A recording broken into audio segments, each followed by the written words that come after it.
listen, don't let me dissuade you like I know what the hell is going on with musicals. Like, I mean, in terms, like, highly commodified on, like, modern Broadway grounds. So Dreamgirls hadn't gotten there yet? No, Dreamgirls is 80s. Okay. And The Wiz is early 70s. Okay. There's a show called Once on This Island. There's a really old show called Shuffle Along, which was like in the 20s, but I think Shuffle Along regained popularity later in the Broadway world. And maybe that's just me because Audra McDonald was in the revival of Shuffle Along, so I always think of that production. Like The Wiz was early 70s.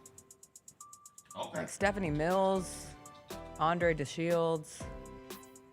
There's a cast. Okay. Yeah. And the show was before the movie. See, I was unaware that there was a show before the movie. I thought the movie is the first thing that pops up. Okay.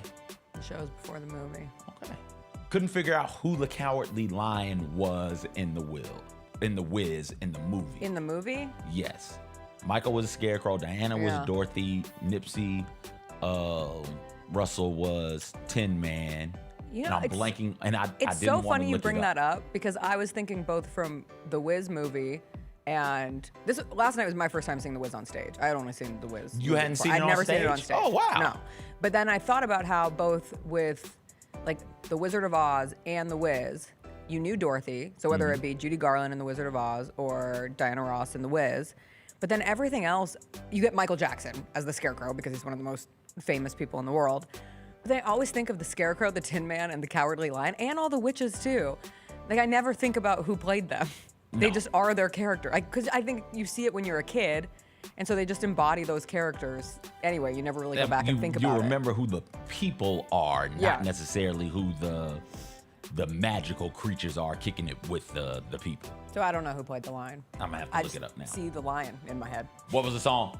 My Life, J. Cole. John Morant, I'm on my grizzly. Oh, okay. I forgot.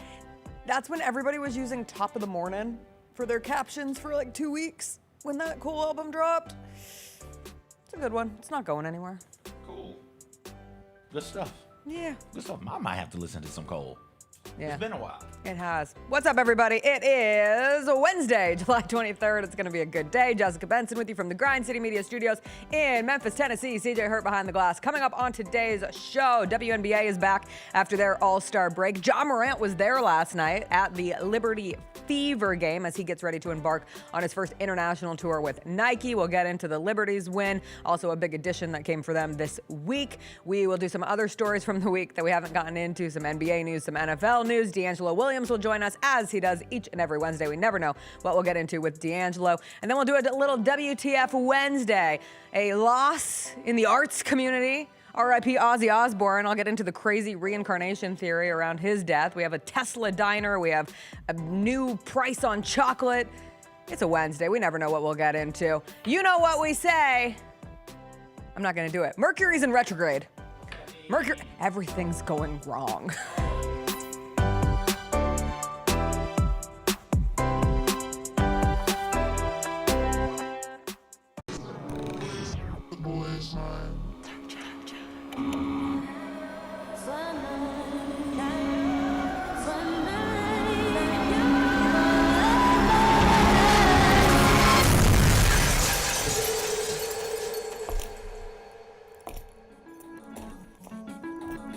You ready?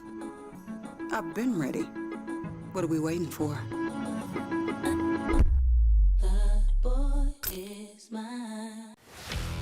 Let's face it, there's a lot of trash talk in basketball, but the great teams let their performance do the talking. Like Ford F-150 with Pro Power on board, a class-exclusive industry-first feature that turns your truck into a mobile generator and leaves the competition speechless. Ford F-150, official truck of the Grizzlies. Greatness starts here at your Mid-South Ford dealer. Class is full-size pickups under 8,500 pounds, GVWR. Kroger shoppers and Grizz fans, one exclusive last-minute discounted ticket deals texted straight to you during the Grizzlies 2024-2025 season. Sign up with the new Kroger Buzzer Beater deal. Fans can sign up by texting Grizz to 636-479 or visit your local Kroger store in the Delta Division and scan the QR code. By signing up, you agree to receive recurring automated promotional and personalized marketing text messages from the Memphis Grizzlies. Consent is not a condition of any purchase. Message frequency varies. Message and data rates may apply. Sonic Radio. Welcome back to Sonic RNDIO. That spells radio with me, the CIO. This just in, the new Sonic $1.99 menu lets you build a crave-worthy meal for just $1.99 an item. Whether that's a creamy shake, crispy tots, or a quarter-pound double cheeseburger. This just out. Ostriches. They're mean, not very cute, and in my opinion, way too big for a bird. Don't miss the Sonic Fun 99 menu. 5 items, always $1.99. Live free, eat Sonic. Tax not included. See menu for details. So let's start with the Jaw 3, the graffiti, New York versus New York. New York. That box is so Yeah, that box is fresh. I'm actually happy to see a new box. Like, it's time. Box like, is fresh. The first and the second one with the same box. I see a Yeah. different box now. So yeah, And that's fresh. And the graffiti letter A looks cool. Yeah, they look that's cool. Tight. I like that. The Sneak Fest Show, live Tuesdays at 2 p.m. on Grind City Media on X, YouTube, and the official Grind City Media mobile app. Did you know the Grizzlies were going to try to get up and get you? No, I have no clue.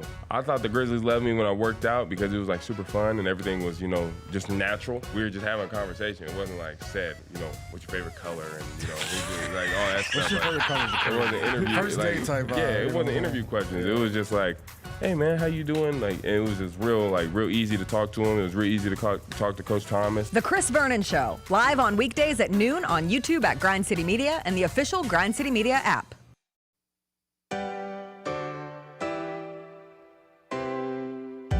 Feels great to feel the sunshine. Gotta own the day like it's all mine. Just got paid in his own time. Been working hard, I've been on the grind. I deserve this feeling, having my way. I've been on this healing. This is my day. The sun's out, let's have a little fun now. I wanna let it all out.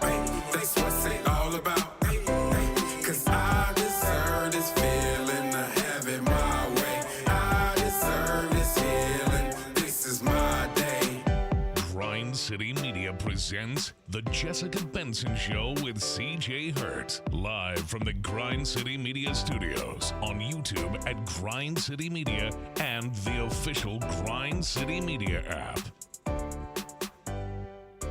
What's up, everybody? Happy Wednesday. If you can make it through Wednesday, you can make it through the rest of your week.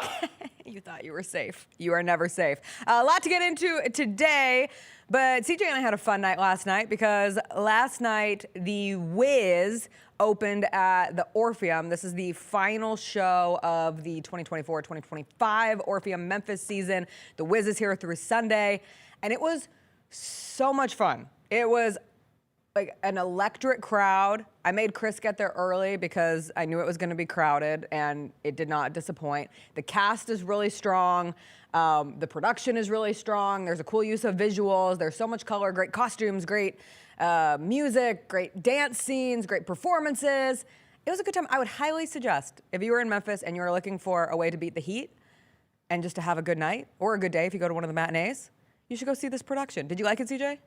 Yeah, it was good. It was good. It was an enjoyable experience. It was one of the reason we talked about it before the show got started. One of the reasons that the Wiz stands out and one of the reasons why people gravitated towards the Wiz when it first came out is because it was like one of the first or one of the few, I don't want to say first, one of the few uniquely black things. The characters sounded black that without being tropish. The characters' movements, the way that they dance, were black dances without being tropish.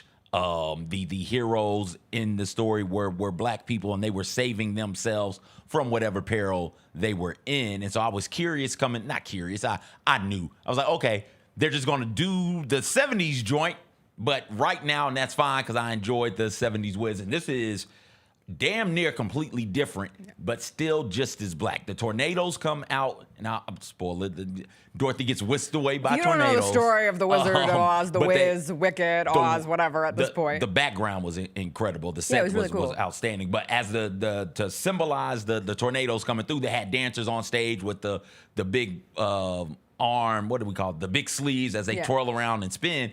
And it's like something's oddly familiar about the way these people are moving.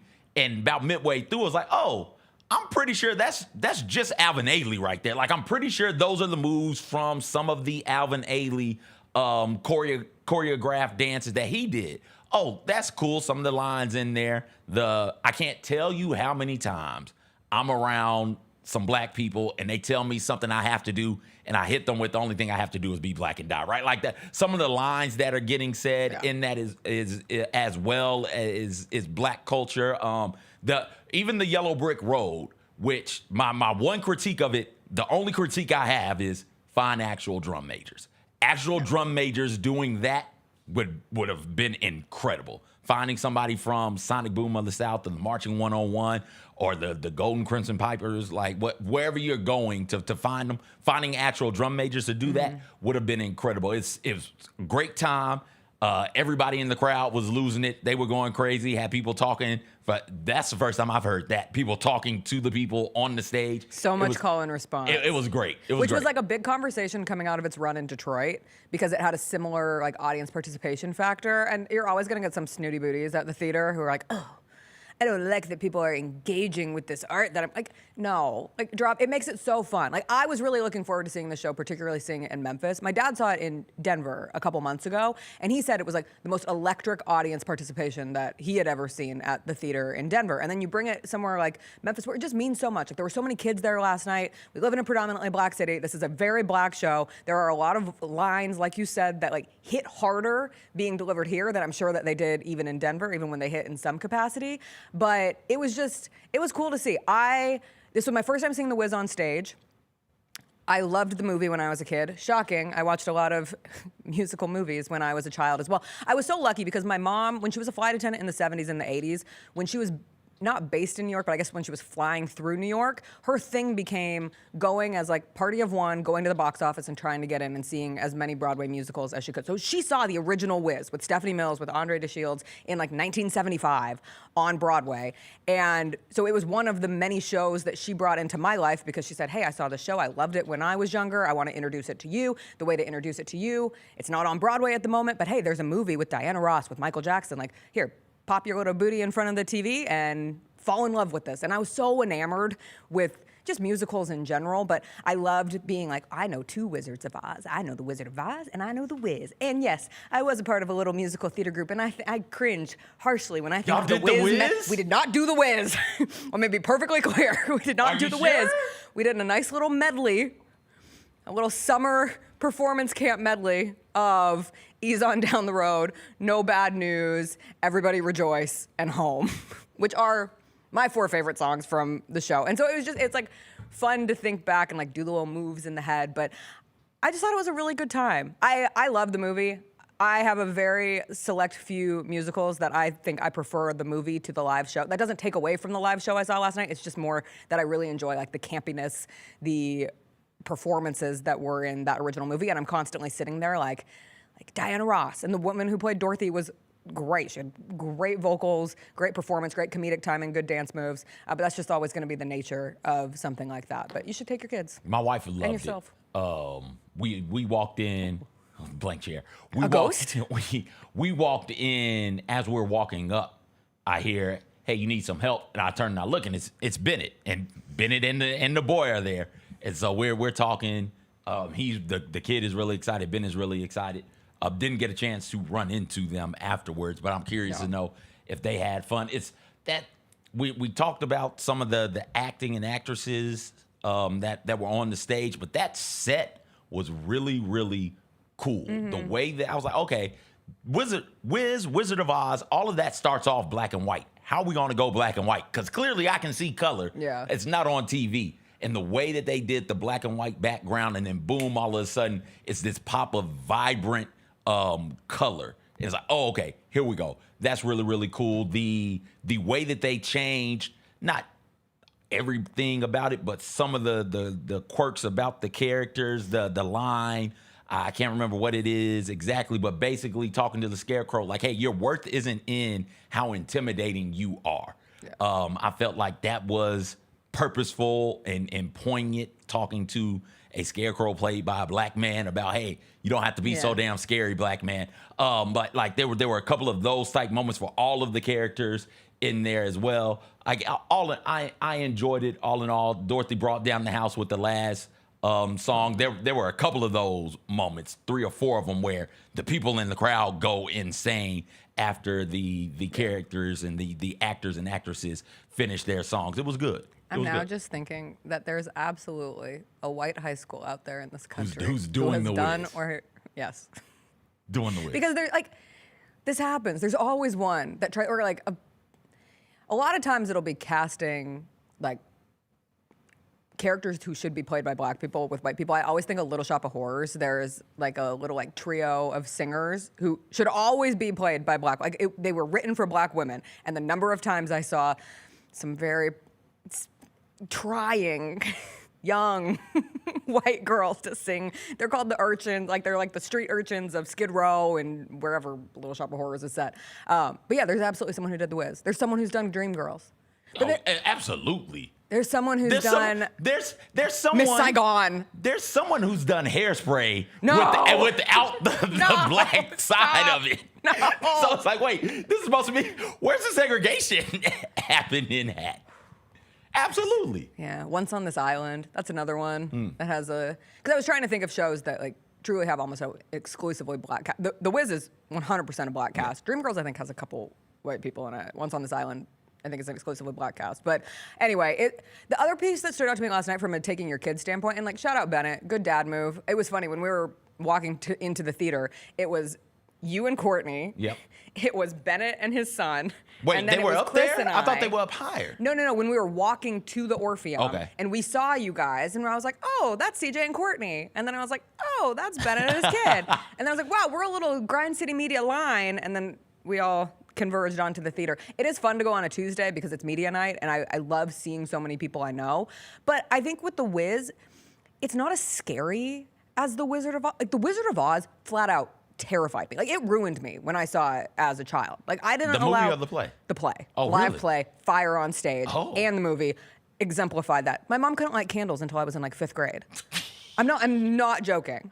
I had a recurring dream that the Wicked Witch of the West would come to my house for a witches convention, and I would hide in our like armoire. I should really work through this in therapy. I would hide in our armoire, and then she would set my house on fire, and I would presumably perish in the fire because I was trying to hide from the Wicked Witch of the West. Like it's a scary, but you get all those good lessons of courage and a brain and a heart and family and home and friendship and like the power of friendship and working together. And I think The Wiz does a much better job of keeping it at that without these undercurrents. Like, yes, does somebody get thrown into fire? Sure, but you don't see it, and it's not in this like very menacing way. It's in a very like cartoonish, fun way. Like even Wicked. Wicked's scary. If I took my kid to Wicked, there would be parts that would scare the hell out of them.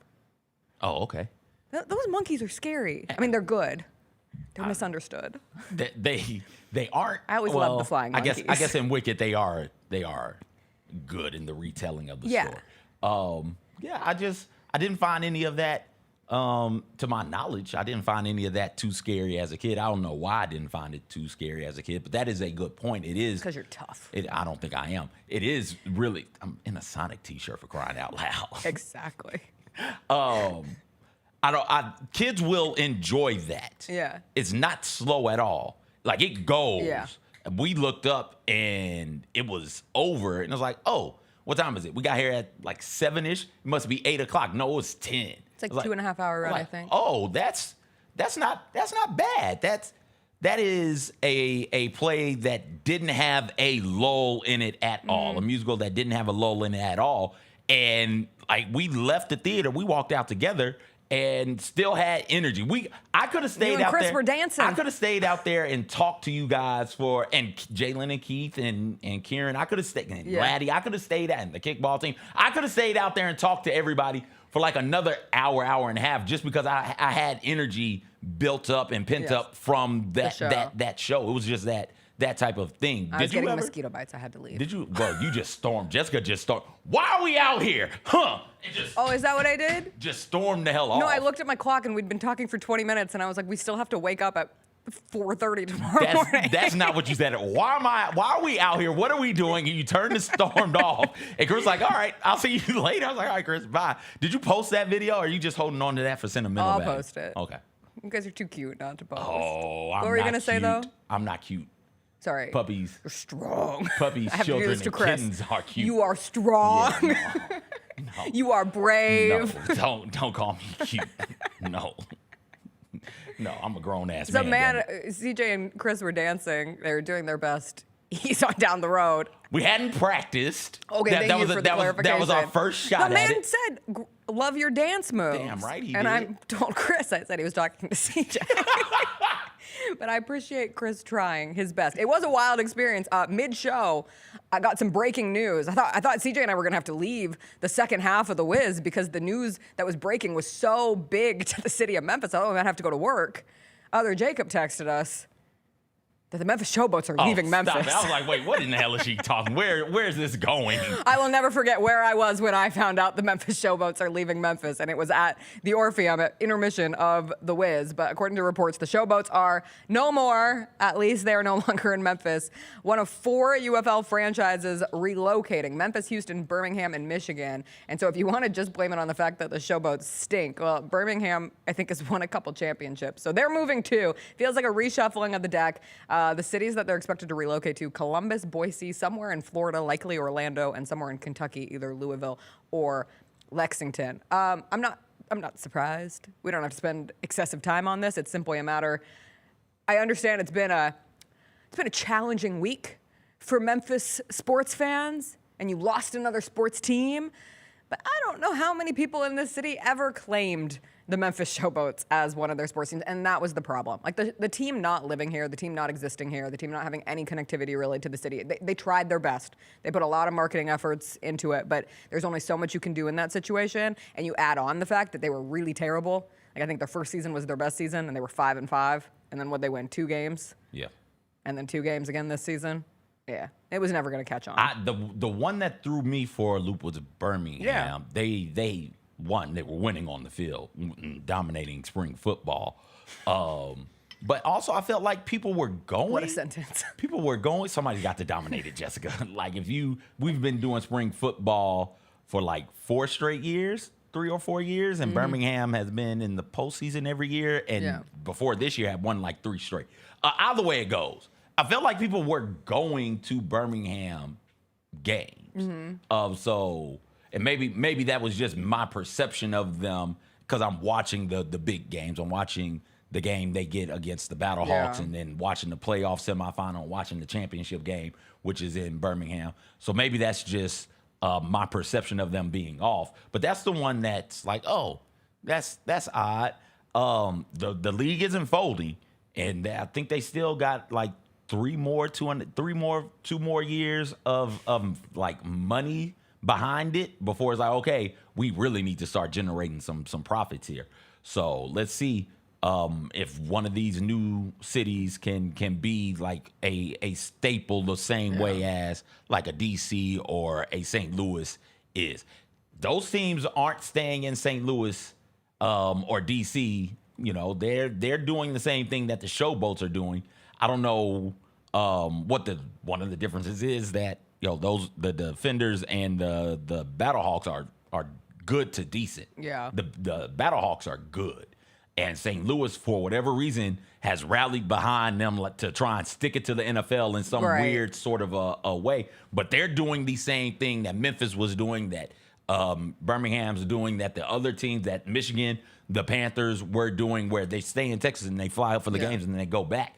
But for whatever reason, it's sticking there. So if it can stick there, maybe it sticks in Louisville. I'm curious about Boise. That one seems kind of far away from everybody. But let's see. Maybe Boise they're is- so football starved in Boise, Idaho Yeah. that they'll show up and show out. It's one of those places where, I don't know, sometimes teams work in cities where I'm Oklahoma not City. trying to say that there's nothing going on in Boise. That would be rude. I have a lot of family who, like, every single one of my cousins is going to Boise State. It's such an odd experience. They're all living in the Pacific Northwest, and like the cool school to go to right now, if you're not going to WSU and if you're not, you know, in like the UW territory, is Boise State. Like, they're all going there.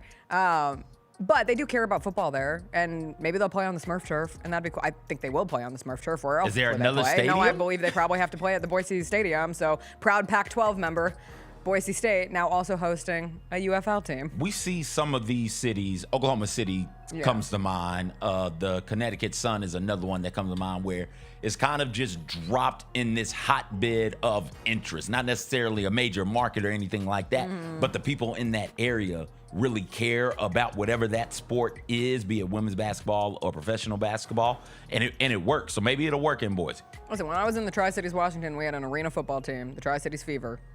And when they were good, like, they had a couple thousand fans come out and support. And like what was it called? The Toyota Center was rocking. So if it is a situation where there's nothing else going on, then sometimes it just funnels people into having, it all is about the environment that's created and if you can make it like a cool place to go. So we'll see if these new cities have better luck than here in Memphis. But RIP the Showboats. I wish I could share my favorite Showboats memory of all time.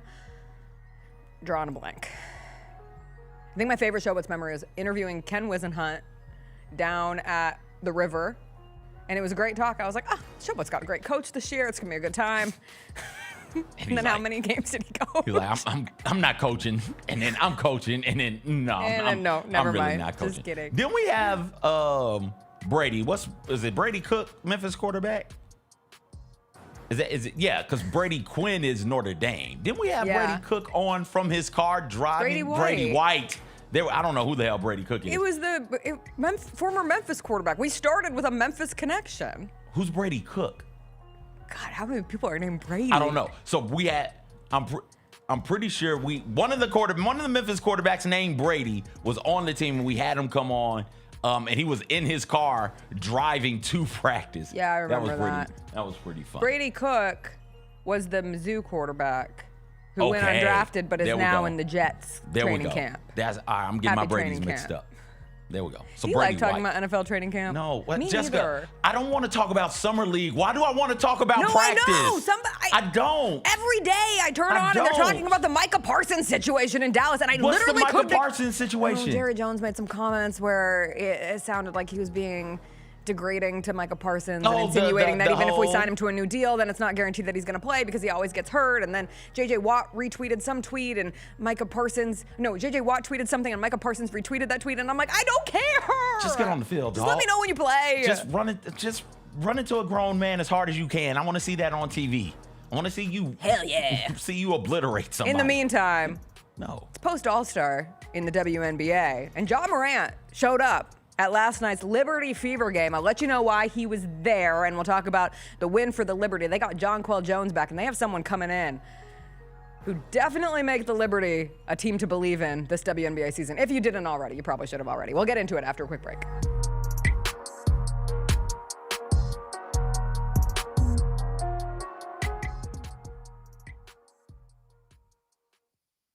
It's time for our Pick Six, Mike.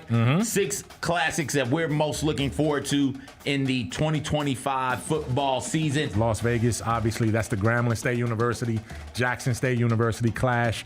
They're taking 2 iconic HBCU brands going to an NFL stadium in Las Vegas. Get all of your HBCU sports and culture news by tuning in to HBCU Huddle with CJ Hurt and Mike Wallace. New episodes drop every Thursday on grindcitymedia.com, YouTube, and Spotify. Creed. By overwhelming demand, the Summer of '99 tour returns. July 27th, FedEx Forum. With very special guest, Daughtry. And Mammoth. Tickets on sale now at livenation.com. Don't miss Creed with Daughtry and Mammoth. The Summer of '99 tour. 1, 2, 3.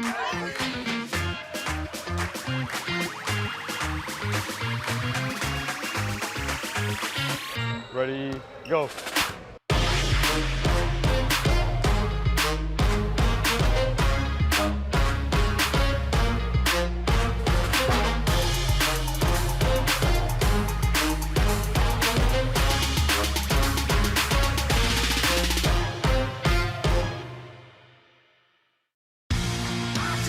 Shinedown. Dance Kid Dance Tour. Live in Memphis. FedEx Forum, Saturday, August 30th. With special guests, Bush and Morgan Wade. Get tickets now at livenation.com. Shinedown, live in concert. For more, visit shinedown.com. Going through the draft process the first time, they give you the answers to the test. Like, this is what you need to work on. This is what you do well. They told you. Yeah, like they tell you. Here's what, they if tell you want to get exactly. drafted, here's what needs to happen. Yeah, they tell you. So it's like, if you're not listening, it'll go right over your head. But for me, I made sure to soak up all information and everything possible so I can give myself the best shot. The Chris Vernon Show, live on weekdays at noon on YouTube at Grind City Media and the official Grind City Media app. You get to the main event, and you hear the crowd. There's some rumblings in the crowd. Here we go. They say, "We want truth." I love how John Cena said when they were chanting, "We want truth." You can't handle the truth. There you go. I loved it. He takes the knee off, boom. Takes the mask off, boom. And it's our freaking truth. God, man, he cost John Cena the match. Tune in to Grind City Wrestling weekly on the Grind City Media app and on the Grind City Media YouTube channel. There are futures for Aaron Judge possibly hitting 400.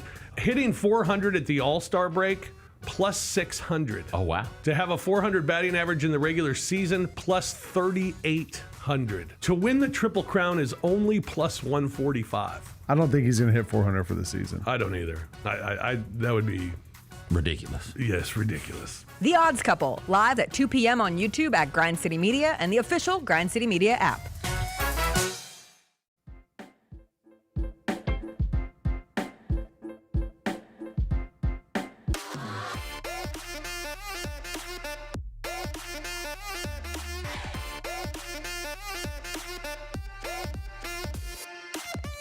Welcome back.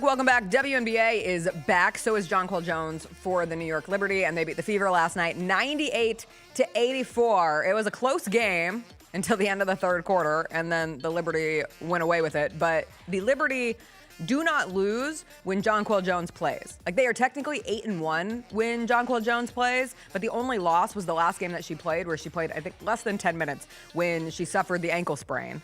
So this isn't oops, I did the right thing. Never mind. Go ahead. Congratulations. You confused me. So we're talking WNBA. WNBA. Right now. Got you. Jonquel Jones back for the Liberty. Baller. Liberty won. Baller. I was listening to a podcast where one of the beat reporters for the Liberty was talking, and she was actually talking about a conversation she had with friend of the show, former Grizzlies assistant, Sonia Rahman, who is now with the New York Liberty. And Coach Rahman was talking about the fact that Jonquel Jones is essentially like the hub of this team. And so much of the offense goes through Jonquel Jones. She is such a good passer. And then you have Brianna Stewart calling her the engine. Like, needless to say, Jonquel Jones elevates the Liberty's ceiling infinitely. She was last year's finals MVP. Like, of course she does. She had 18 to lead the Liberty in their win last night. I think the Liberty 5-4 without her, so they can still find ways to win. But getting her back is huge. John Morant was there being a... not being anything, but he was in New York yesterday as a part of this tour with Nike, and it's the annual New York versus New York tournament that they put on. So that's why he was in New York City yesterday. I saw a lot of people be like, why isn't Ja in China? His T's already over in China. A lot of his team is already over in China.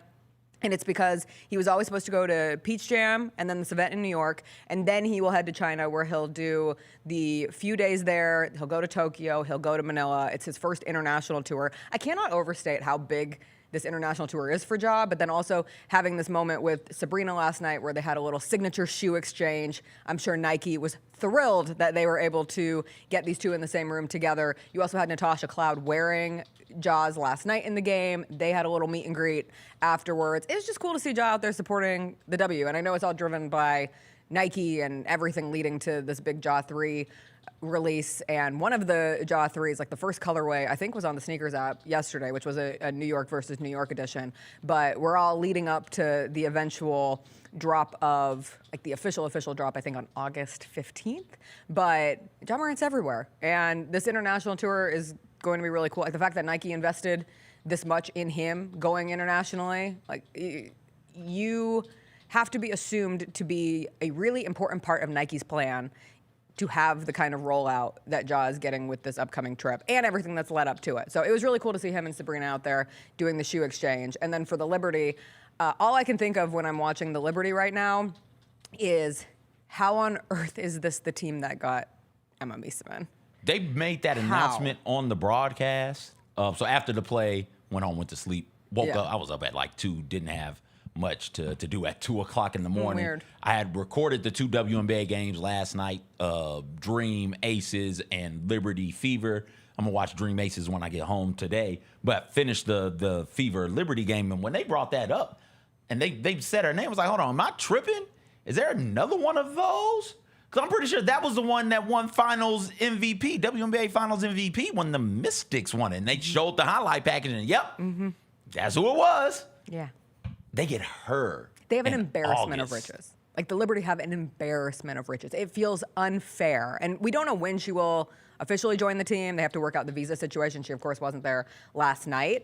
But her choosing the Liberty having enough cap space to sign her is incredible and feels like it should be illegal, but it is not, and it works. And they're able to pick up a player who is widely regarded as the best international player in the game right now. Like, she hasn't played in the W since 2022. As you said, CJ, she was on that Mystics championship team. She was the first reserve to ever be named a Finals MVP. That means that the Liberty have 3 Finals MVPs on their roster. Miesemann, Stewie, and Jonquel Jones. That is insane. And Miesemann is 32 years old at this point, but she was just the MVP of the Eurobasket tournament where she plays for Belgium. She's been playing for Belgium since 16. I remember her playing in the Olympics last summer, and I was like, she's balling out. Like, I think she led the Olympics in scoring in women's basketball last summer. She's a contributor. She's also someone who anytime she has come and played in the W, she's been a very complimentary player.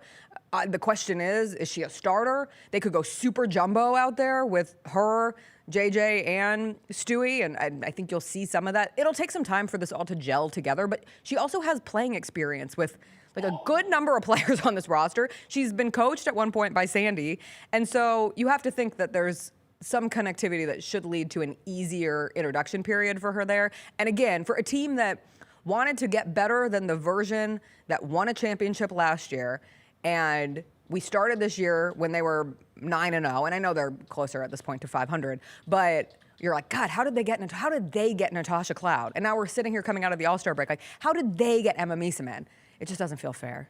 No, it doesn't. Miesemann played with, was Cloud on that team? I think Cloud was on that team. They said during the broadcast that she and Jonquel Jones play in Russia together. There are a couple of other players. You talk about the relationship she has with the coach. There are a couple of other players who she's got relationships with, who she's played with, which very clearly is probably how they got her. She probably looked around, or somebody, I don't know if they can reach out, and that seems like tampering, but she probably looked around and said, oh, I know most everybody over here on this team, and they're pretty good. Yeah, sure, I'll come through and hoop with you guys. They're just waiting on her to clear visa. I almost said customs like she was a package. But as soon as her work visa clears, and they're saying like August, the August 1st or something like that. As soon as that clears, she comes through. And this is a Liberty team who, if you look at the standings, they're behind the Lynx. And if you say, okay, CJ, rank the teams, I would have the Lynx ahead of the Fever. But like you said, Jonquel Jones, they're undefeated with that starting lineup. They're 8-1 with Jonquel Jones in the lineup. The one loss was the game that she left in. They're going to be good getting Jonquel back. They're going to be so much better than good. They're good now. They're Yes. going to be great now that Jonquel is back. And then you throw Meesman in there. It's unfair. Yeah, and It's they have unfair. depth. And if Jonquel, who's dealt with injuries throughout the season, if there's any sort of issue that comes up, maybe you can give a little additional rest. Same goes for Brianna Stewart. They're really good. I mean, if you're making a post-All-Star break tiering of teams that you think really can compete for a championship this year, it is the Liberty, it is the Lynx. I will put the Mercury in that grouping because we still haven't seen them at full strength, and they have been one of the big surprises of the W this season. The other takeaway from last night is the Fever will go as Caitlin Clark's health allows. So she missed last night's game, still considered day-to-day. I would almost wonder, sheer speculation, please don't come for me, if the Fever are able to hold on to, say, like the 6th seed going into the playoffs, do you shut Caitlin Clark down until you get to the postseason and then bring her back and see what you can get with it? You just don't want to risk something becoming worse. Like, that would be the worst case situation for the Fever, is if they run Caitlin to a point where then we're talking about an injury that lingers into next season as well. That's what you don't want. And they compete. Like, they were in that game last night. Kelsey Mitchell had a great game. They are built to go as far as Caitlin Clark allows them to go. That is just a fact of the matter. Like, this is a team that needs Caitlin Clark to achieve its highest of heights. And they can still be a very good competitive team. And I think they could hold on to a 6th seed or above without her. Much like Jonquel Jones raises the ceiling of what the Liberty are, Caitlin Clark does that as well for the Fever. Mitchell became the 4th WNBA player in history to have 50-plus made threes in her first 8 seasons in the league. Diana Taurasi was one of them. Maya Moore was one of them, and I'm blanking on the third person. I'll look that up and get that to you. So that's the type of company Mitchell is in, and she's playing really, really well. But no Caitlin, it's kind of no chance for the Fever. Yeah. Not no chance to get in the playoffs, not no chance to win a series or win some games in the playoffs. No chance to truly contend for a championship. And so that sucks for them. And you're going worst case scenario. I think you rest Caitlin until Caitlin can play, because this is lingering. So the only thing you can do with these tissue things is sit down and let it heal itself up. And then when she gets healed, put her through the conditioning and then get her ready to go.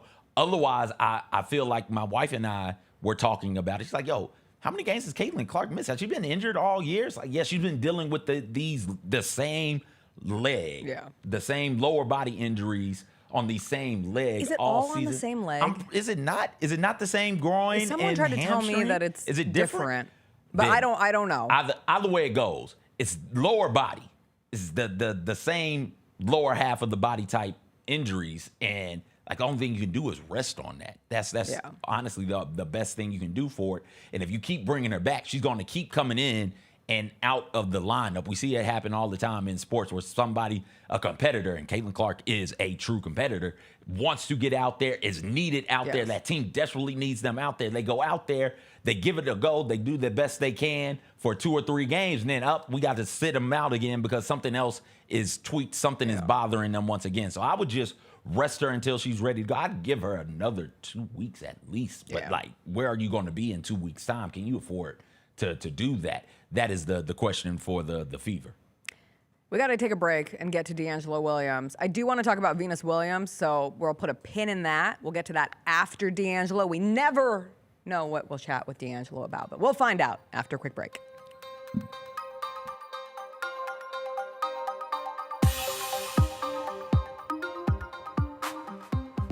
Have you always dreamed of entertaining on the biggest stage in Memphis? The Claw Crew is looking for members to join their team for the 2025-2026 season. Claw Crew members are hardworking, high-energy entertainers who assist Grizzlies home games by hyping up the crowd and much more. Not only do they support the Grizzlies on home games, but also promote in Memphis and across the Mid-South. Open auditions are Saturday, August 9th at FedEx Forum. Visit grizzlies.com/auditions for more information and to register today. The first ladies of FedEx Forum, the Grizz Girls, are known across the NBA for setting the standard for professional dance and entertainment, and they are looking for dancers to join their team for the 2025-2026 season. With the chance to gain professional dance experience, collaborate with national and local artists, and connect with the Memphis community, auditioning for the Grizz Girls is an opportunity you do not want to miss. Come show up and show out at Open Call Auditions. Visit grizzlies.com/auditions now for more information. Kroger shoppers and Grizz fans, one exclusive last-minute discounted ticket deals texted straight to you during the Grizzlies 2024-2025 season. Sign up with the new Kroger Buzzer Beater deal. Fans can sign up by texting Grizz to 636-479 or visit your local Kroger store in the Delta Division and scan the QR code. By signing up, you agree to receive recurring automated promotional and personalized marketing text messages from the Memphis Grizzlies. Consent is not a condition of any purchase. Message frequency varies. Message and data rates may apply. Catch us if you can at Southland Casino Hotel and win your share of up to $1.8 million in free play and prizes. Join us for drawings every Saturday in May, June, and July. Each month, over 900 winners will take home free play or drive off in a new car or motorcycle. Be there for all 6 grand finale drawings and try to catch us if you can, only at Southland Casino Hotel. Must be 21 up. Play responsibly. For help quitting, call 800-522-4700. To get to the main event. And you hear the crowd. There's some rumblings in the crowd. Here we go. They say, "We want truth." I love how John Cena said when they were chanting, "We want truth." You can't handle the truth. There you go. I loved it. He takes the knee off, boom. Takes the mask off, boom. And it's our freaking truth. God, man, he cost John Cena the match. Tune in to Grind City Wrestling weekly on the Grind City Media app and on the Grind City Media YouTube channel. There are futures for Aaron Judge possibly hitting 400.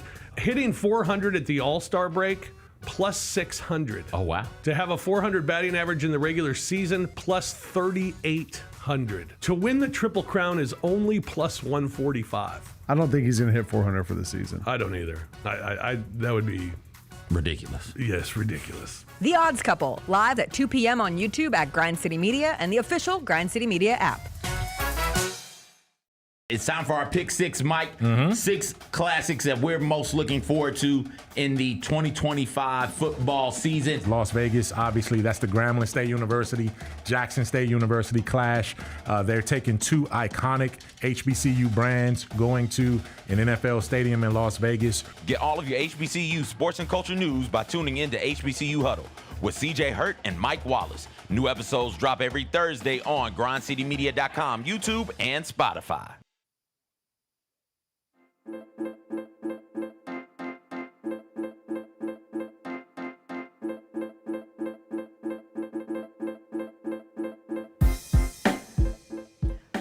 Welcome back. We are waiting to see if D'Angelo Williams is going to join us today. Our chat question of the day: what is your go-to ice cream topping? Hot fudge, 66% of the vote. Hot fudge. I don't love hot fudge. Hot take, because it's hot. I like my ice cream cold. I don't like hot things on my ice cream. It makes me feel uncomfortable. If I'm going to put a chocolate sauce on the ice cream, you want to know what chocolate sauce I love? What? The hard shell. Do you remember when that was a thing? Like the magic shell? I don't know if it's still a thing. When I was a kid, it came out. It was magic. It came out liquid, and then it formed like a hard shell over your ice cream, and they had multiple flavors. They had a peanut butter one. They had a caramel one. DQ had that. Dairy Queen had that. That's Sure. That's the way I'm familiar with it. They sold it in stores, and you could put it on your ice cream at home. That. I did not know that. It was called the Magic Shell. Okay. I don't know if it's still. It probably has red dye 40 in it. Absolutely, it does. How do you think they make it taste delicious? Speaking of, my choice is rainbow sprinkles. Okay. They make it better. I don't know why. I can't explain it. It's a phenomenon that makes no sense to me. They're tasteless. But it adds it's a little crunch. It adds a crunchification. Pizzazz. A pizzazz. Yeah. What's yours? Mine's isn't on here. I enjoy a good like brownie. Ooh. Like throw some brownie chunks brownie in there. Bites? Yeah, some brownie bites. That's my jam. But of these, either hot fudge or peanut butter pieces, like Reese's Pieces, sprinkle them in there, or if you got the peanut M&Ms, throw them in there as well. What I don't understand is people who do the people who hop in and put the gummies on there. Because the gummies are too cold. I went through for a period me. of this, so They're as somebody too who hard. used to let me explain it, it makes Okay. no sense. You complain about it every time you end up doing it. When I used to go to Cold Stone. What's that called where you get the ice cream with the brownie and the gummy worms? Is that like mud or something like that? I love those. Yeah. Like a, I was going to call it a dump truck. A garbage pail. Something like that, yeah. A dirt cup. Is that what it is? Well, no, like Yeah. a dirt cup is chocolate pudding, worms, and Oreo cookies. Okay. And so then I could imagine if an ice cream shop was trying to do a dirt cup version of an ice cream, it could be either Oreos or brownies with worms. And then they get so hard, and then they're not good because they've frozen into the thing. But then sometimes they still taste good. I don't know. I haven't done it in a long time. We were just having this conversation. Chris and I went to Ben & Jerry's over the weekend, which, God, I love Ben & Jerry's. Who are you calling? I'm taking a work call. Okay. Hey, what, D'Angelo? You driving Oh. from Georgia? Yes. So you can't come on today? Well, I could call in. I can't Zoom because I don't. Is it just you? It's me and Gary. We're driving back from an investigation. An investigation in what? It's a crazy one too, bro. Okay, tell us. The story related to this place is crazy. I'd love to talk about it. Can we go tomorrow? Can we go tomorrow? Yeah. Yeah, we actually we can. Yeah. Same time tomorrow. Same time, same place. Same time tomorrow. Hey, so Gary went with you? Gary, all the investigation. Well, how you think I got into it? D'Angelo. He's my friend that got me into this shit. D'Angelo, check it out. Yeah, I'm not just a black guy out here hunting ghosts. D'Angelo, it could have fooled me. It sounds like you the black guy hunting ghosts. Listen, can we get you and Gary tomorrow? Gary, they want to know if they can get me and you tomorrow at 9:40 a.m. Yeah, he said he could do that. Send Gary the Zoom link you got, and we'll make that work. An amazing race reunion. Okay. All right. See you at 9:40 tomorrow. Holla at you. Fantastic. All right. Bye. That's great. Good work, CJ. Thank you. Thanks for taking that work call. No problem. No problem. What were we talking about? You and Chris were talking about we went to Ben & Jerry's. Ben & Jerry's. We went to Ben & Jerry's, Okay. and I was talking about how when I was a kid, I would love the ice cream concoctions, right? Like I would always try to make something, because I think Cold Stone was such a cool concept of put the slab of ice cream down, and similar to like Margie's here, or Maggie Moo's, or Marble Slab Creamery, the places that were essentially like an ice cream bar where you put the ice cream down, put the toppings in, mix it all up, had a creation. Or you would get like a sundae at Dairy Queen, or I remember it was a big deal. I went to a water park and they had like a garbage pail that just had ice cream and all the toppings inside. Oh my and gosh. it was insane. But now as an adult, Was that for one person? you shared it. Okay. Like, you got multiple spoons. Okay. If you were eating it as one person, like they were judging. If you said 1 spoon, please, they'd say, I think you need 2. At bare minimum, I think you need 2. It was at Blizzard Beach in Disney World. Okay. It was and so it was like $20 because it was Disney World prices for a little bucket of ice cream. But now I've learned to appreciate the simplicity of just a good scoop. Just a good, or 2 scoops. I like to mix the scoops. Big double scoop fan. But I don't need toppings anymore. I don't need a concoction. I don't need more. I just want a scoop of whatever the ice cream is. We travel to St. Louis, like day trips. Mm-hmm. We don't leave without going to Clementine's. They've got an ice cream parlor up in St. Louis, got tremendous ice cream. And that ice cream I can do without toppings. Yeah. But listen, if you're in there and the toppings are free, come on, just load them up. Give me all of it. Give me the Reese's Pieces. Give me the cookie chunks. Give me my ice cream on top of a brownie. Throw hot fudge and hot caramel on there, and let's go to town. Let's work. Hell, for bleeps and giggles, throw some sprinkles on there. Let's go. Let's get it going. Just give me all of the candy on top of this already sugary pile of deliciousness. Let's make it happen. I need more ice cream shops in Memphis. Jacob in the chat and Alexandra mentioned Sugar Ghost, which is great. I haven't been there yet. So good. I need to get there. We might go this weekend. I just need more. You live right next door to an ice cream spot. It's hit or miss. It's hit or miss. I do like Zalmato Gelato. Okay. Down by Central Station. And Okay. listen, I go to Margie's all the time because it's the only ice cream spot downtown. But I'd love a little competition to drive the ice cream. We ended up at Paradiso, so we just went to Ben & Jerry's next door, and we were trying to think of like, is there a local ice cream place that we can go? I love Ben & Jerry's, so There's a I'm Ben never & gonna Jerry's turn next. down Ben & Where's Jerry's. Ben & Jerry's? Next to the Paradiso, across from City Silo. Oh, Paradiso. Yeah. You Sorry, pointed that sorry, not way, and I Powerhouse. was like, The Powerhouse. other P. Okay. Paradiso. I know where you're I thought I bought my tickets for the wrong P movie theater the other day. Happens. Hey, getting my P's mixed Paradiso, up. Powerhouse. I don't know why we had to name them so close to one another when they are so far. Don't think they're that close, but okay, I Powerhouse got Paradiso, you. they're both start with a P. Going to the Paradiso and then popping all over to Ben & Jerry's or Ben & Jerry's beforehand. Good stuff. I enjoy doing it. After the movie, we sit down, we eat the ice cream, we talk about what we just watched. That's good stuff. Where is another? The ice cream at the candy store, that massive candy store by the gas station by Laurelwood. You know what I'm saying? Old Oak Court Mall. Yes. There's the shopping center with Stacks and Applebee's and Orange Theory. And across the street, there's a candy store. Sweet Noshings. There we go. But I the know big you're talking one, about. not the one. Okay. I think they both have ice cream, though, actually. They do both have ice cream. The one in Overton has ice cream, and the one out there have ice cream. And their ice cream is good. Stamp that ice cream. The Milk Bar that has the cookie dough flights that you can get, they have ice cream. Their ice cream's solid, but if I go there, I'm getting the cookie dough. It sounds like you just want more ice cream options down here. I love ice cream. Chris looked at me the other day. He's like, I think you're a secret ice cream fiend. And I was like, yeah, I think I might be. And I'm not satisfied. Insomnia's got ice cream. Insomnia has good ice cream. Okay. If I'm going for cookies, I will get a scoop of ice cream. You'll do both? I mean, I don't and then normally do both. Put your cookie in there? I would feel horrible because then I always get the jumbo cookie at Insomnia because I get the s'mores. Oh, okay. And that's my favorite cookie there. I'm not going to get something else. Okay. Great ice cream conversation. Are we done with it? The ice cream man came down my street yesterday. I got a rocket pop on July 4th. Oh, turn up from the ice cream man? Yes, I was so excited about it. They had the ice cream man set up at the festival that we were like walking through, just like the city, Tacoma, Washington. Your good old friends in Tacoma, Washington. They had an ice cream truck set up, and I got a rocket pocket. And that red, white, and blue on the 4th made me feel something. It hits. Made me feel something. You're special. Venus Williams, you want to talk about her? She won. Okay. Which was really cool. She's 45 years old. I'm aware. She beat the world number 35 yesterday. But no, it was her first tour level singles match first tour level singles win since 2003. Her first match, I think, in like a little over a year. She's been dealing with some health issues, and she finally felt healthy enough to come back. But she is now the oldest player to win a tour level singles match since 2004. Oh, God. 2004. I'm choked up thinking about how long I've been watching Venus Williams play.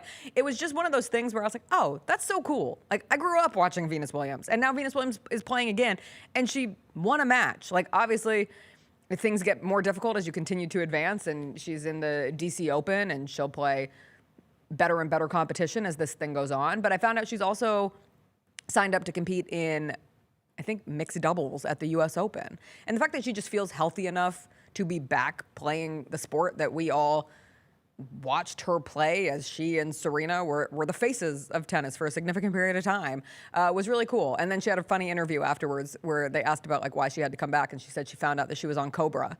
And she, got to get my benefits back. I was like, that's relatable. Even Venus Williams doesn't want to have to pay Cobra and wants to go back to work in that situation. But yeah, it was fun to see. Yeah, it's, we talk about incredible feats of athleticism, incredible feats of aging athletes all of the time. You sent the graphic, you sent the tweet where she was 14 when she won her first tennis match. And she's 45 now, winning, continuing to win and dominate.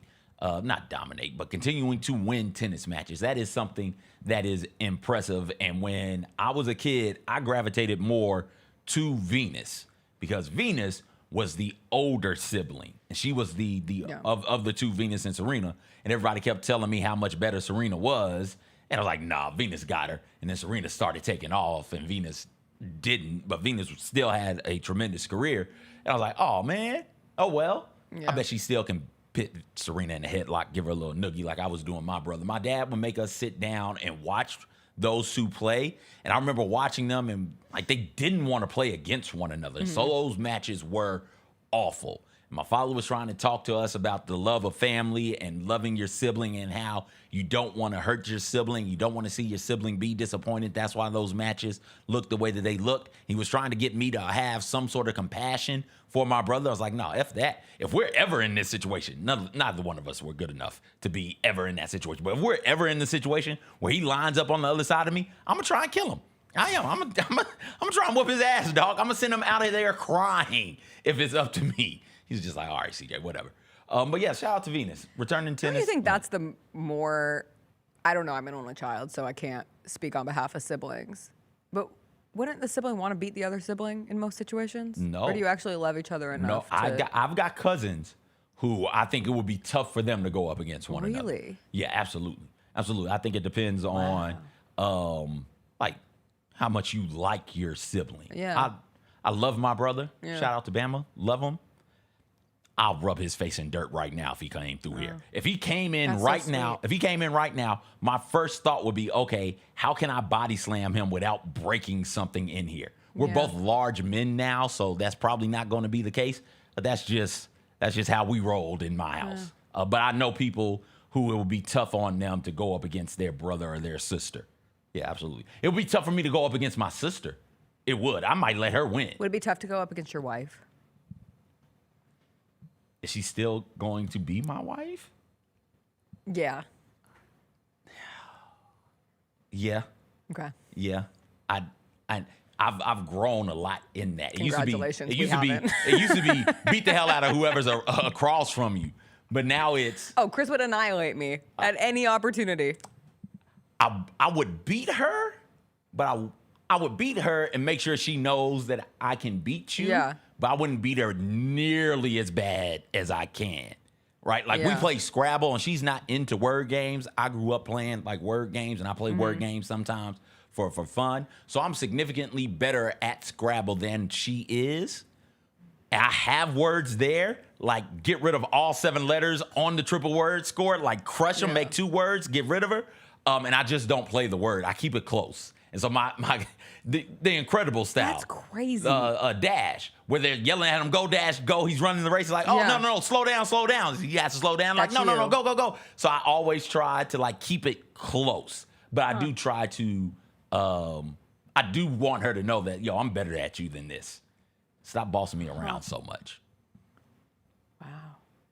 No, Chris and I would take each other out at any opportunity. Like Mr. and Mrs. Smith style. Yeah. Okay.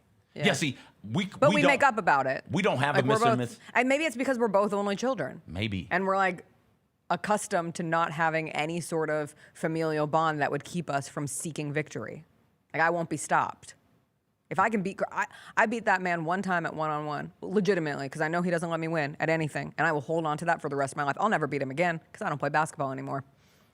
I doubt that you beat him. Yes, I did. One-on-one. It happened in Quincy, Illinois. I doubt that. At the Y. I doubt it. Yes, I did. And he was pissed about it. That's how I know it was real. He wasn't acting. It was a genuine situation. Because I get really mad because he beats me at tennis, and I grew up playing tennis.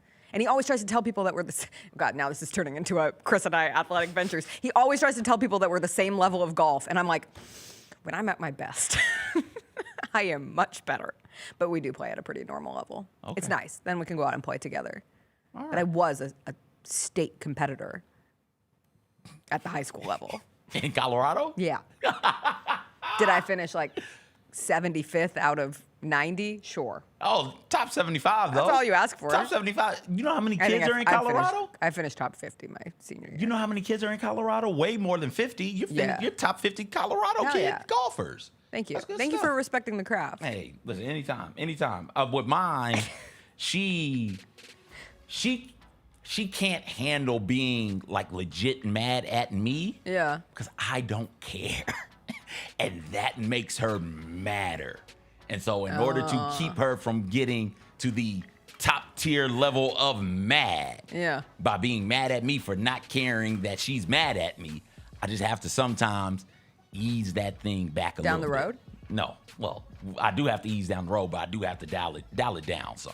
We'll take a quick break. We'll come back. We'll do some WTF Wednesday stories. R.I.P. Ozzy Osbourne. If you saw a lot of Trisha Paytas jokes yesterday and thought to yourself, I don't understand any of this. I don't. Do not fret.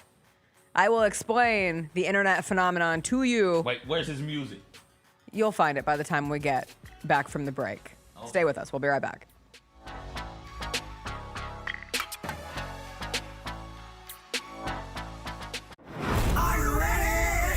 Creed. By overwhelming demand, the Summer of '99 tour returns. July 27th, FedEx Forum. With very special guest, Daughtry. And Mammoth. Tickets on sale now at LiveNation.com. Don't miss Creed with Daughtry and Mammoth. The Summer of '99 tour. 1, 2, 3.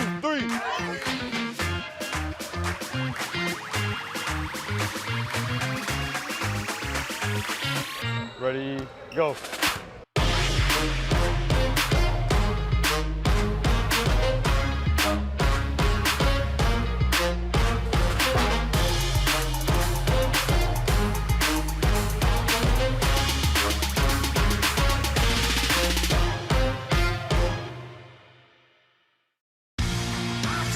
Shinedown. Dance Kid Dance Tour. Live in Memphis. FedEx Forum, Saturday, August 30th. With special guests, Bush and Morgan Wade. Get tickets now at livenation.com. Shinedown, live in concert. For more, visit shinedown.com. Coach Thorpe, to his credit, also taught me, like, just simplify your game. Like, it doesn't have to be difficult. You don't have to do all the up and under stuff. Like, he always talks about getting to the second box. My biggest thing is just do what I can to make the right play. It doesn't, if it ends up in a shot, it does. If it ends up in a pass to an assist, it does. Shooting 72% is credit to, I guess the work I put in and my coach is helping me. The Chris Vernon Show, live on weekdays at noon on YouTube at Grind City Media and the official Grind City Media app. Scotty Scheffler ran away with the Open Championship this weekend. My God, this guy, he's not real. Have we reached the point with Scotty Scheffler where you don't have to care a thing about golf, but you still know there's a dude named Scotty Scheffler who is awesome at it? He is solidified himself as one of the greats in the sport. At this point, probably of all time. The Gary Parrish Show, live on weekdays at 10 a.m. on YouTube at Grind City Media and the official Grind City Media app. What is the biggest Summer League accomplishment so far for this Grizzlies team? Tuomas Isalo filling out his coaching staff. The Ryan Saunders hiring was essential. It was big time. You have a veteran NBA voice there. Hey, Grizzlies fans, be sure to tune in to Grizbeat, where the panel and I break down all things Grizzlies and take a look at the rest of the NBA as well. The show is live every Wednesday, 2 p.m. on YouTube at Grind City Media and the official Grind City Media app.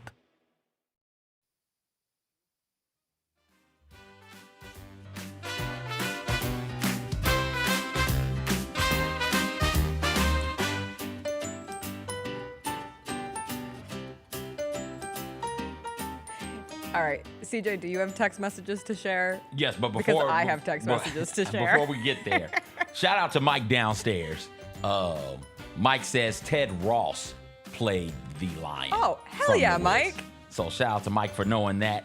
Do you want to read your? Are we getting the same one? Probably. Okay, so I'll read my first one and then we'll just go back and forth. So my first one, CJ, you go.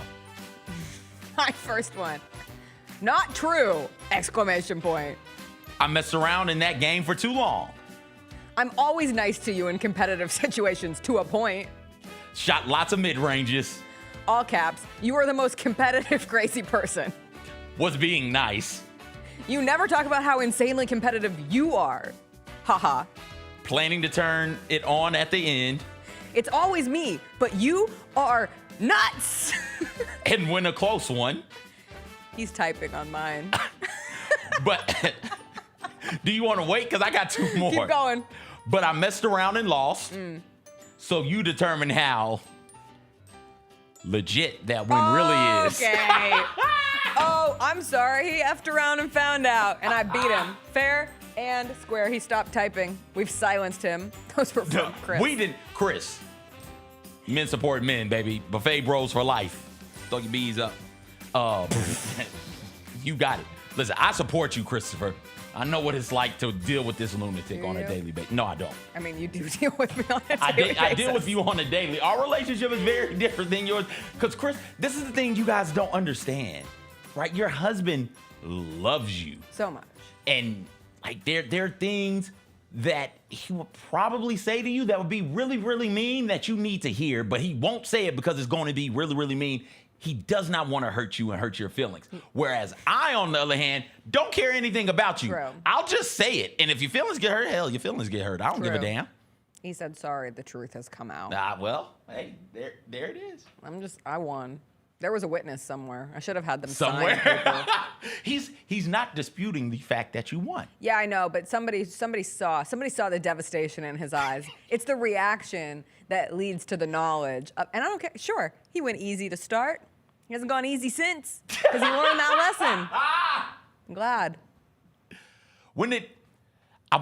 When y'all were dating, did y'all do competitive things? Like putt-putt, bowling, Yeah, it was go-karts? competitive from the very beginning. And he never just like, okay, suck it up, let her win? No. Okay. All right. But I appreciate that. I would feel patronized. That's why I don't want to be patronized. That's why you have to keep it close. I want to win. The first time we went to golfing games. But I'm very, what's the word? Intuitive. I would know. And then I would call him out for it. Because I'd say, stop playing with me. You've been around sports. Yes. The missus hadn't. So the first time we went to golfing games, once I realized that she was in a bad mood and that she was like terrible at this, I started messing up on I've purpose. let Chris win at putt-putt before because he gets in a terrible mood. I'm now thinking about this. Really? Yes, I've done this.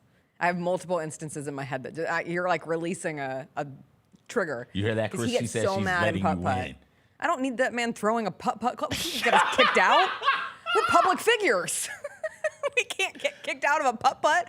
What if we got caught? What if someone was like, Grind City Media's Jessica Benson? Or back then it was like 2 local news reporters. It's like, what if he threw a golf club at the putt-putt course? He just takes it over at golfing games and just starts striking Yeah. the elephant ass right there. Just Hey, Happy pow. Gilmore 2 comes out on Friday. Is it coming out Friday? Friday. Okay. All right. Yeah.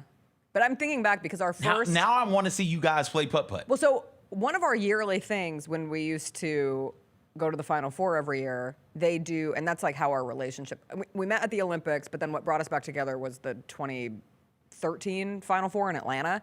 And they have... It used to be called Hoop City, so I've called it Hoop City my whole life, but I think they changed it to like family, fun, whatever. It's a setup where there's just infinite games. Basketball games, football throwing games, soccer kicking games, home run derby games, a golf simulator, a tennis simulator, a lacrosse game. So you just go and you can spend hours there. And so when we were in Atlanta, we went and played games for a long time. We fenced. We even fenced, and he beat me a lot over and over and over again. And finally, like I won knockout, which is that's my game. Knockout is forever my game. But the lore is that he almost tore my dad's Achilles. My dad ended up having to miss the championship game because, and Chris, to this day, Chris swears it, that he did not step on the back of his foot in the middle of that game of knockout. And that's like how he met. Like he had met my parents that weekend. He and met look at your us now. father and tried to take him out immediately. He was like, I gotta get through. Come on. Commissioner's a better man than me. But I miss playing those games every year. We don't have those in our life because we don't go. I need more of those to exist in normal life. Just need a spot where those games are. Yeah. You guys will tear up a muse. How fun would it be? Yeah, I know. It'd be dangerous. We can't go to a muse together. How fun would it be if there was like a communal, like a weekly knockout? That's like what a Memphis knockout. Well, that could get like. I thought that's what the park down there was going to be for. That's what I'm saying. They should have like a DJ. Yeah. And they should just have an events. MC. Yeah. Because that's what you need to organize it at least, like to keep it not I'll do it. getting out of control. For a nominal course you fee. will. I'll do it. A small I'll hop on the nominal mic fee. and organize it. Get That'd be some very fun. knockout going on a goal. What's another game that can be played? Around the world. Around the world. Love around the world. Around the world. A hot shot. Oh, hot shot. Yeah, man. Yeah, we could do that. It's what, 3, 4, A 5, free 6? throw. You could have a daily free throw competition that's kept on a whiteboard. I think we do it like once. just where people come through. Yeah, once a week. Yeah. Like 5 o'clock, 6 o'clock, Stop 7 playing o'clock. pickleball and play more fun basketball Yeah, games. like 7 o'clock. We were house sitting in a nice neighborhood. We took a little walk around the neighborhood because we enjoyed doing that and looking at people's nice lawns. I go, ooh, that's a manicured lawn. Somebody had a pickleball court, like a In their full house? pickleball court in their backyard, and they won Lawn of the Month in their neighborhood. Okay. I was like, you should be proud. It was so cool. I hate pickleball, but it was cool. They had chairs, they had a table. It's like they do little tournaments Wait, Don't invite me, I won't play what are the pickleball. chairs in the table for? for people to sit and watch other people play okay. pickleball. All right. Just the whole setup was a really just a nice. block party of everybody playing and watching pickleball. It was a great setup. Okay. Anyway, R.I.P. Ozzy Osbourne. Rip. What a transition. He died at the age of 76. He performed at a Black Sabbath farewell concert just a few weeks ago. And now he has passed. Very metal, to like play one last show before you go out. He'd been living with Parkinson's for quite some time, had a lot of health issues, but he was really a cultural icon. Like, I'm not gonna sit here and pretend I'm a metalhead, but I know Ozzy Osbourne because I watched the Osbournes on MTV. Like, the path of reality television was paved by the Osbournes. Like, I don't know if we have the Kardashians. If you think about that, what's the butterfly effect of the Osbournes existing and what that leads to the Kardashians and the Jenners and Skims and everything that's connected with that family, there is connective tissue there because they let cameras into their lives and they were insane. And I remember early on, because the Osbournes came out when I was really young, and like my mom did not want me watching the Osbournes, but as many children did, I found ways to watch everything on MTV and VH1 and BET and all the channels that were up in like the 30 range. I remember that was like jumping to those channels and watching the reality content that was starting to come out. And they were crazy. Like Ozzy, Sharon, Jack, and Kelly were a crazy family, but they were entertaining and they had a cultural hold on a lot of us for a significant period of time.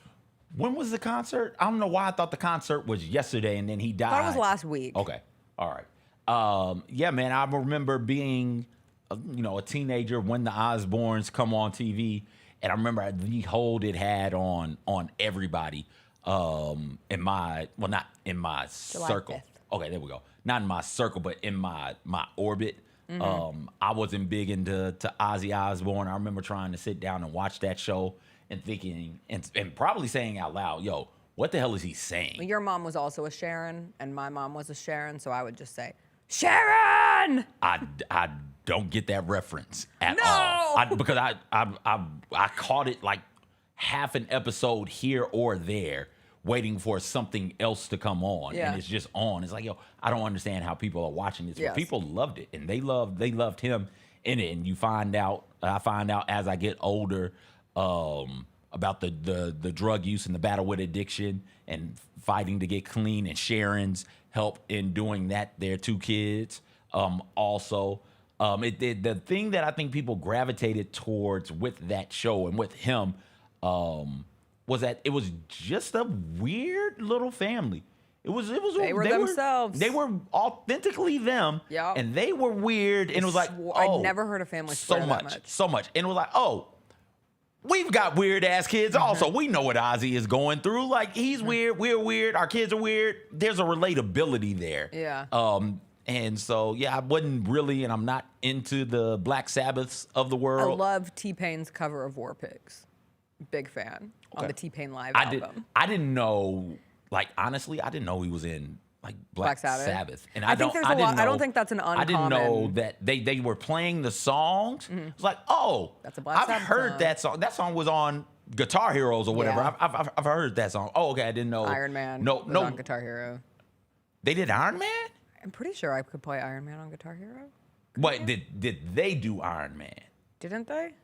Jessica, Maybe I could be wrong. I'm again not listen, trying to. Yeah, they did Iron Man. Okay. Yeah. So like I play Iron Man from time to time. I did not know it was from him. So yeah, it's R.I.P. sad. Fought through addiction. Somebody who probably could have been taken too soon. Lived a pretty long life, all things considered.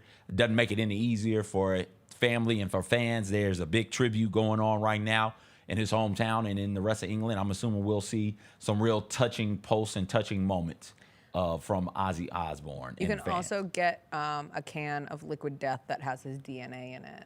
Oh, I forgot I sent that for about WTF like weeks ago, and we never got to it. But yeah, he like put his DNA in cans of Liquid Death, similar to Sydney Sweeney doing the whole bathwater thing with Dr. Squatch. Chris has started using Dr. Squatch. I thought Says you it's said the Chris best. got one. No, he says it's like the best deodorant he's ever used. Okay. Hashtag free promo.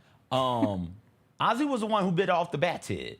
Yeah. Like, that's the thing I He remember. had his problems. Ozzy like, bit I think off- there were some abuse allegations. Yeah. I think there were some pretty significant racism allegations. Oh. Yeah. Okay. He was arrested here. I saw a lot of people I saw circulating I saw that post. his mugshot. Unapologetically Memphis, I Yeah. think is where I saw it at. I think it was for He was drunk like, and disorderly. public intoxication on Beale Street. He was drunk and just walking around peeing on buildings and stuff like that. And Who I think amongst us? I think from what I read in the post, I think the quote was something along the lines of, some people go to the bar to have one drink. I go to get wasted, basically. I'm not here to sip. I'm here to get wasted. I've heard his biography is really good, actually. Anyway, on top of his death, you might have seen. Did you see any Trisha Paytas post yesterday? And were you confused about I it? saw one, and I think I saw one naturally, and I think Antoine from the chat sent me one. Okay. And I'm thoroughly confused by who the hell this person is. I'm here to help. Okay, thank you. So Trisha Paytas, she's like an internet personality. That's how she got her start, to my knowledge. She made a lot of funny videos on YouTube. She's on TikTok. She's on Instagram. She has 5.1 million subscribers and 1 billion lifetime views on YouTube. It's one of those people who, before you know her, you're like, I've never heard of this Trisha Paytas. And then you're like, how do 5 million people follow this person that I've never heard of? And then once you find out who she is, it feels like she pops up everywhere. She did a Broadway event last year. She had a dream of being like a Broadway star, and she did a big musical theater review. Anyway, she's very funny. She does a lot of like family stuff, and I would call her like comedy content. But one of her things was they were having trouble conceiving and getting pregnant. And eventually she had her first child in September of 2022. And because she had been so like forthcoming with not being able to conceive and the difficulties in that and having such like a massive platform, she talked a lot about like the lead up to having this baby. And her baby ultimately gets born like just a few days after Queen Elizabeth dies. And so it became this big online joke that her first child was Queen Elizabeth reincarnated. Just a joke to run with. Takes off on the internet. Trisha Paytas' baby is Queen Elizabeth reincarnated. So then... That baby has a ridiculous name. All these babies have ridiculous names. I forget the first baby. The second baby is Elvis, and it's a girl. I just learned that recently. I always thought Elvis was a boy, but Elvis is a girl. Gender neutral name, Elvis, keeping Memphis alive. 2024 rolls around. The second baby is coming. A lot of people get this part messed up because they think that it was supposed to be the Pope reincarnated, and that is not true. The baby, Elvis, was born at the same time that King Charles was really ill in the hospital. So the running commentary was, oh no, King Charles is at risk because Trisha Paytas is having another baby and they need someone to be reincarnated. And ultimately, that doesn't end up happening. And I think the Pope wasn't even in a position where the Pope was sick at that point. But you know how the internet goes. Like, it just becomes a joke and it perpetuates from there. And then this year, she announced that she was expecting her third child, and it was around the time that the Pope announced that he was ill. So people then said that this baby in her womb was a reincarnation of the Pope. And then at the same time were some of like the early health questions on President Donald Trump. And then a lot of people on the internet were like, oh, what if that's the reincarnation theory? And instead, it ends up being Ozzy Osbourne because Ozzy Osbourne passes away. This baby is born yesterday. There are people on the internet who were making jokes when Trisha Paytas gave or announced the birth of her child yesterday, and were like, watch out, world. Someone's gonna die today. And then like a couple hours later, it was like, Ozzy Osbourne has passed away at the age of 76. To make it even crazier, the baby's name is Aquaman. Jason Momoa, who played Aquaman, was at Ozzy Osbourne's and Black Sabbath's farewell tour on July 5th. Oh. Yes. So perhaps there's something to be said here. Anyway, it's just a stupid internet conspiracy theory. There's no legitimacy in it, but it does create very funny jokes. The end. This woman has 3 kids: Malibu Barbie, of course, Elvis, and Aquaman. Aquaman Moses. So yeah. Shout out to those names. Aquaman Moses. Isn't that, throw the tweet back up, isn't that what it is? Yeah, it's a strong ass name. Oh boy. Okay. Imagine having to go through life as Aquaman Moses. What do you go by? AQ? She's going to call him Aquaman. AM? I don't know what he's going to go by in these Moses? streets. Mo? When are we getting our first baby named Labubu? My baby Labubu. I guess the next time What she do the has French one. call an owie? I'm not. A Labubu. Turn the damn mic off. We're not doing that. Get. It's going to be one. I Courtney don't want clip it it, to make it be. a commercial. No. You shouldn't have said it then. I You couldn't said help it. myself. Yes, you can. I couldn't help myself. You No, can. I have free will, and sometimes I can't be stopped. Oh my gosh. Will you be going to the Tesla diner in Los Angeles You know the I next won't time you be. visit there? You know I won't be. You don't want to take your Tesla to the Tesla diner? Jessica, I don't have a car. They have robot servers. I don't have a car. But you could get one. I'm going to buy a car. I'm going to buy a Tesla just to drive it clear across the country to go to this diner. I love that this diner looks like something that was in like Back to the Future, or diners that have existed as like futuristic thoughts of what things are going to be, and now it's here. And you can take your Tesla and you can place your order in advance or upon arrival through your vehicle's touchscreen and have your meal dropped off at the driver's side window. Or you can come inside, you can pick and choose. I did see a report that, I don't know if it's fact, so please don't take it as that, that you don't have to tip servers because they're tipping them internally, which is kind of a cool process. But Wait, we're tipping the robots? I think there are humans who work there Okay. as well. I'm not tipping robots. It's described as traditional American diner food. So I love burgers traditional and American fries. diner food. Got Yes. you. And chicken wings and hot dogs and hand-spun milkshakes. I don't think chicken wings as are opposed traditional. to machine-spun milkshakes. Okay. You don't think chicken wings are traditional? No. I don't either. No. I would think hamburgers and hot dogs at a diner. Hamburgers, and chicken hot fingers. dogs, fries. Chicken wings, it's chicken fingers. If I'm I going to a don't diner, think- I'm I don't getting think chicken fingers. are traditional either. I don't think we had Unfortunately, chicken. the food is served in Cybertruck-shaped food boxes. Oh, is that what that Cybertruck was? Yes. Throw it back The up there. the to-go. I want to see the to-go. It's not exclusive to Tesla owners either. You too can walk into it. That doesn't seem like it's large enough, but all right, I'll mess with it. They're trying to make it a pop culture destination. They have 2 huge 45 feet LED screens, and they show movies. So it feels like an old Hollywood, like a drive-in diner style mixed with future, and it's weird. I loved like 50s style diners when I was a kid. We had one called Gunther Tooties. Oh. I loved me some Gunther Tooties. They had great milkshakes. But you like put like coins in the jukebox and order traditional American diner food. And for me, it was chicken fingers. Anyway, I did not know about the Tesla diner until it popped up in one of my news feeds today. So that's interesting. You found that chocolate's going to cost more.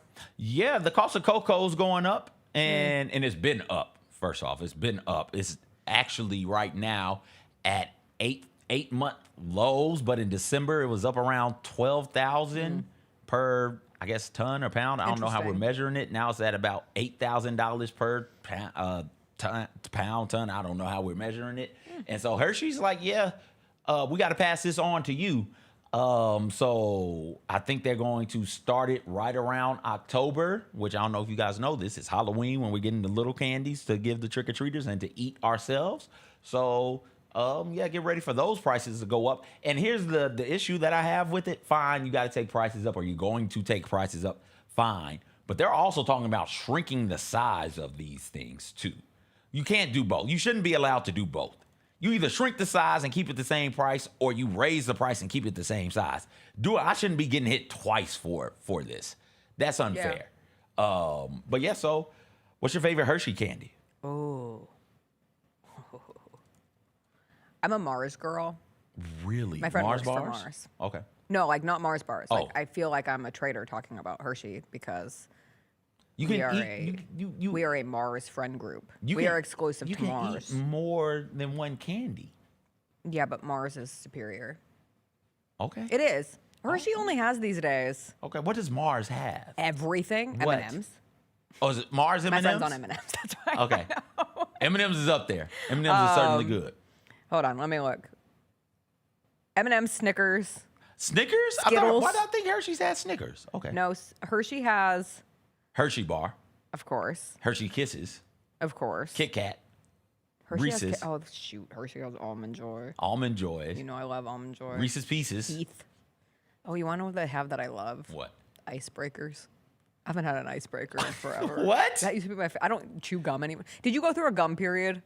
Yeah, Did everybody go through a gum from period? birth till right now. Till right now, you still are a gummer? I was killing the gum in the theater. I was chewing it so loud Really? people moved away from me. I used to love gum. That Take 5 had me Oh, in a Take hold for 5 a is minute, but I incredible. loved icebreakers. They have Jolly Ranchers. They have Milk Duds. Who? Mars Hershey. or Hershey? They have Okay. Pirate's Booty. Well, listen. They have Payday. Go die. They have Rolos. They have Reese's. Oh yeah.